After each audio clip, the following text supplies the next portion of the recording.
there, welcome back to the channel. So, it's been a minute since I've made a Zoom video. I'm super stoked to be back in the game. I've been playing along to the song, finally got my Strat back. The only thing that I might do, I'm not going to be able to track today, but I'm going to show you how to set this up. I might switch this to the Fender Deluxe. It's at home. I'm going to bring it up here just because playing through this, and I want to change out the pickups on this guitar because when I got it, I didn't really know what I was going to do with pickups. And now that I've been playing it, I want something with a little more clarity. So I'm not sure what I'm going to do. Probably Seymour Duncan or something like that. Maybe Fender, just to keep the Fender theme going. But I'm really into Seymour Duncans now after restoring my Sonics. Man, those sound great. So today I'm going to show you how I set this up.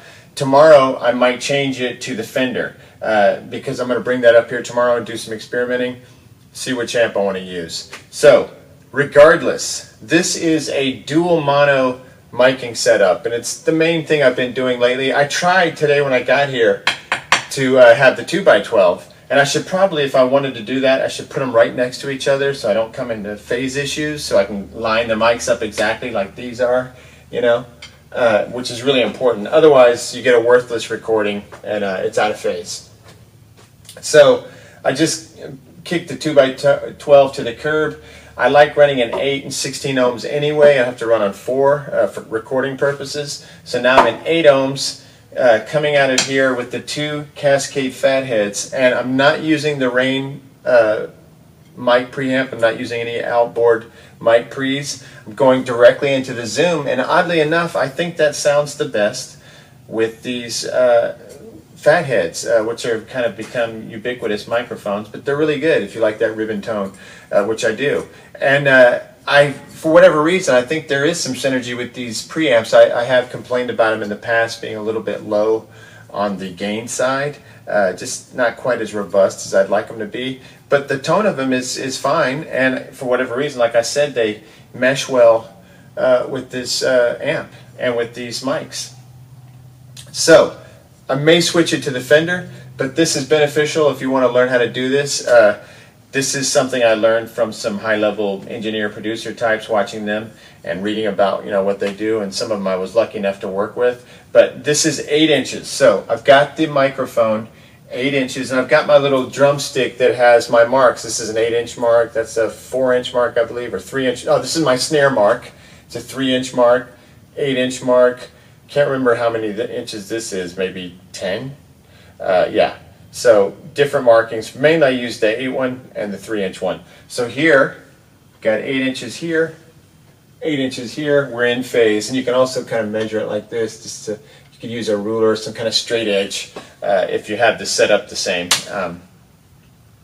But that avoids phase issues. I'm coming right out, going into the Rain, and I'll come forward and show you all the connections to the Rain. I'm in the first 2 inputs. I have the high Z off. Okay, so mainly what I'm going to do now is I've got my headphones here, and remember I have the drums tracked. So if you have your drums, or if you're playing along to a metronome, or if you're playing along to a drum pad or whatever, you want to get that going.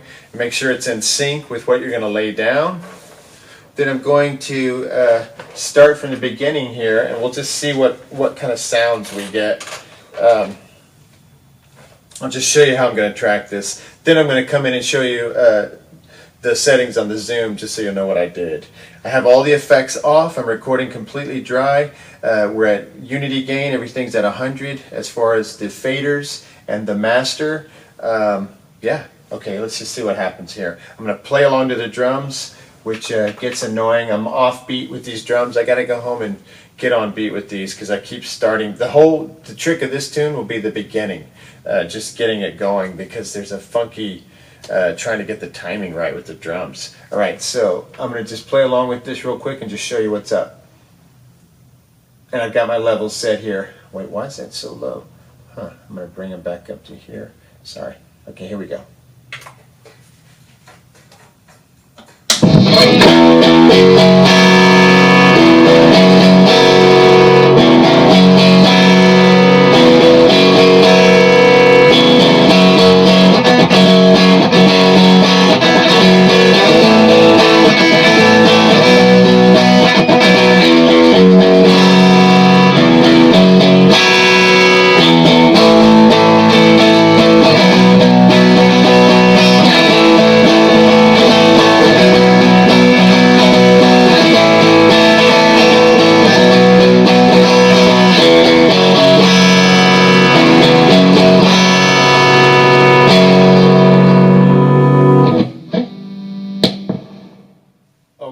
So I'm hearing the drums just fine through here. I might put earplugs in. And so now it's just a matter of getting familiar with the tune and getting back into practicing it and dialing in my tone, and also finally, once and for all, deciding if I'm going to use the Fender or the Marshall. And I could also use both. I could put the Fender here. That would be like a stereo mic setup. That might be interesting. That might be really interesting. So I'll get into that tomorrow if I decide to do it. Otherwise, now I'm going to bring the camera forward and just let you see how I have the settings here. All right. Alright, so here's our amplifier. I've got the two Cascade Fatheads, equidistant, about 8 inches from the left and right speakers, so we get both speakers. It's like a dual mono setup. I've got it in the hotter channel, and I've got it turned all the way up as per usual. Okay, so here's the zoom. As you can see, I have my two left and right tracks armed. That's the 1 and 2. And let's see, I've got gain. I've got my high Z off. You won't need that. I've got my gain at about, I don't know, 2 o'clock-ish, 1 o'clock-ish. This gain here is at noon, mainly because the left hand side, I mean the right side of the speaker, which is the channel 1, has a ceramic speaker, an Alnico speaker, which has a little softer delivery, so I have to turn the gain up on that one. This one here is the ceramic driver, which has a little more punch. It's a little louder and more forward.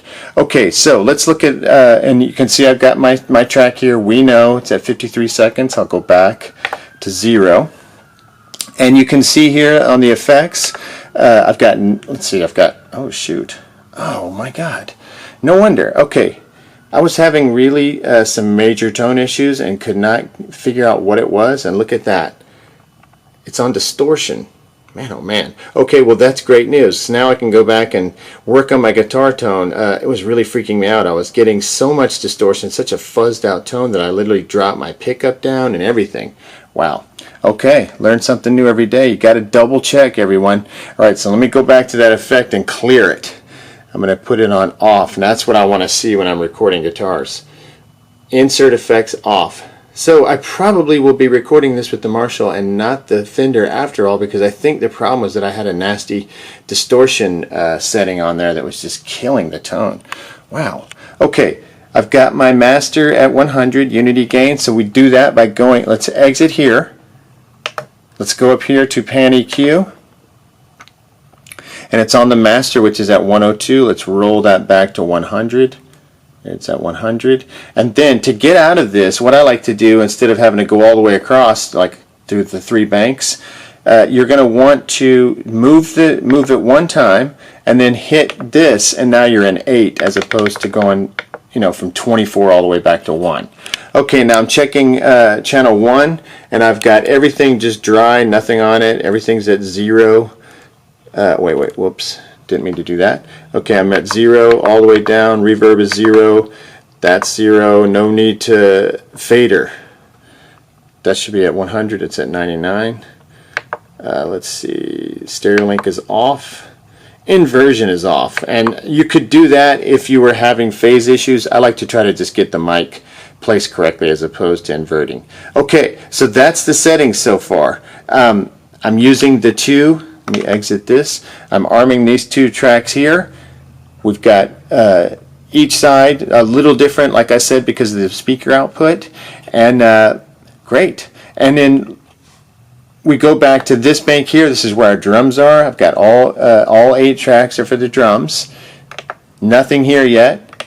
And then right here, we're going to have our guitars. And then this will be the lead guitar, and so on and so forth. All right. So we'll get into tracking this tomorrow, and I'm going to go now test the guitar tone and see how much better it sounds without that awful distortion thing on there.